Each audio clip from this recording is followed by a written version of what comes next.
I quite enjoy it. I've been doing it for 40 years now in loco and city rail traffic. It's one of the best jobs in the world, and I'm very proud of it. I love the job. It keeps me going. We see such different things out here, the good and the bad. And it's a job satisfaction. Like, you see these people going to work, you see them come home. It's a great people watching job, if you put it that way.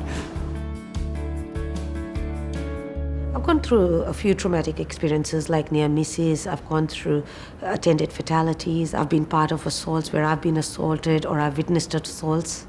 Usually in our situation as a train driver, we're the only one that witnesses it.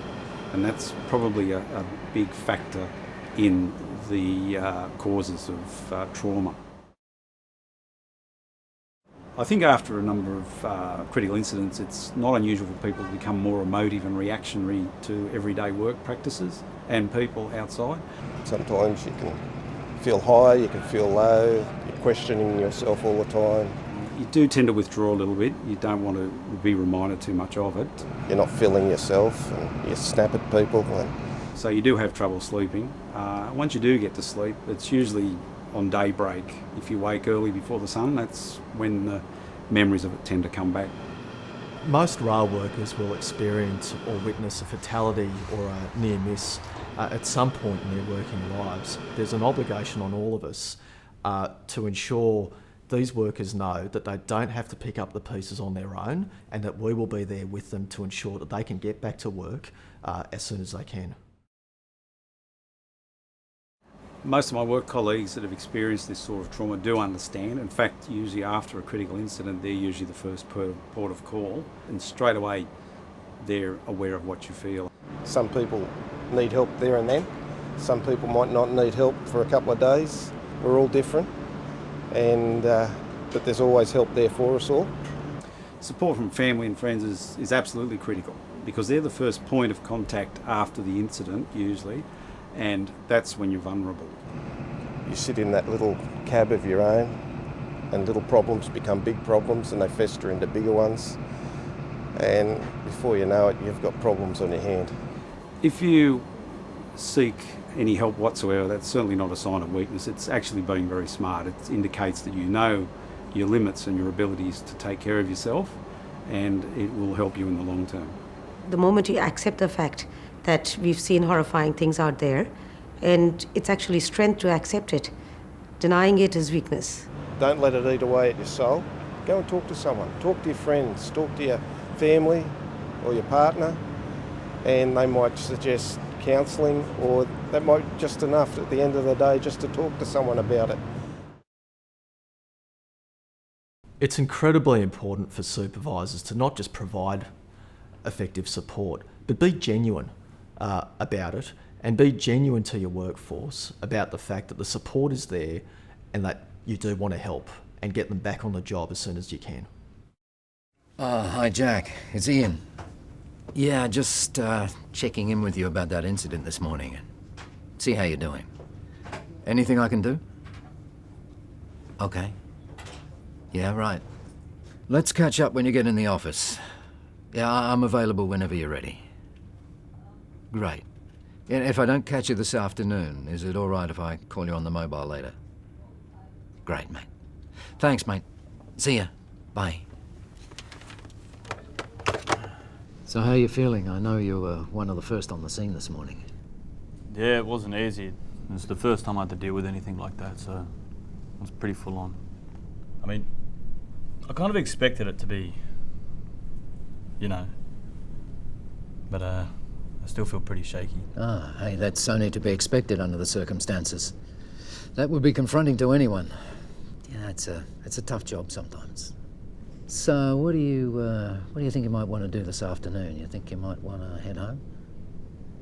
Yeah, well, I feel pretty drained and I'm not really ready to talk about it just yet, so yeah, I might knock off and head home. Yeah, well, don't feel you have to talk about what's happened. If you want space from work, that's fine. But sometimes it can be helpful down the track to talk about what's happened. But there's no rush. It all just feels a bit unreal. It was just shocking. Yeah. No matter how much you think you're prepared, it can still knock you for a six when something like this actually happens. Is anybody else going to be home tonight? Yeah, Steph and the kids. Good, good. You want me to give her a call and let her know what's happened? Yeah, that might really help. You know, it's good to get home and unwind and de-stress. What helps you do that? I don't know, I can't really think. I mean, I guess spending time with my kids. Good idea. You know, a lot of us have been through similar experiences, and sometimes it's good to get things out of your head. We also have confidential professional counsellors available, but, you know, if you prefer, please feel free to knock on my door at any time. Thanks, it sounds good. Okay, well, let's touch base tomorrow, see how you're doing. You want me to organise a ride home for you? No, it's all right. Tom said he'd give us a ride, so... Okay, great. Well, I'll give Steph a call, and you take care. Thanks, mate. When my supervisor contacted my husband after an assault which had occurred late at night, firstly, it made me feel better that he's contacted my husband and told him I'll be home late, as well as he'd given him a rundown of what had happened. So when I got home, my husband was waiting, and I didn't have to go through it. I didn't have to relive the whole experience. He knew what had happened, and all he needed to do was hug me and make it better. That was it for me. It just made it all right. That life is good. It's extremely important to get back to a normal routine. It will put you back into a normal life cycle very quickly, within reason. Don't adjust your normal lifestyle. Just go along with as you normally do. Eat healthy, sleep well, and look after yourself. Don't get into alcohol because it is a depressant and you'll end up worse off than what you are. I've done it, and believe you me, you don't wake up pretty from it. Keep active, mind and physical, whether it be music, walking, animals, family, friends, anything. We all try to do the right thing by our staff every single day of the week, but after a traumatic incident, it is even more critical to keep an eye on your staff, to ask them the right questions, and make absolutely sure that they are getting every bit of support that they could possibly need. The supervisors, they conduct regular welfare checks, as well as they communicate, they talk to us, they ask how I am. They're actually genuinely concerned. Our workers are our greatest asset, and having effective support networks in place to make sure that they can return to work and be as productive as they can be at work makes enormous business sense. That's why these support networks are incredibly important. We have a professional counsellor which is available for us to avail the facilities at any time. We've got the employee assistance program, which is not just for us, it's for the family members too, and it's totally confidential, and the company pays for it.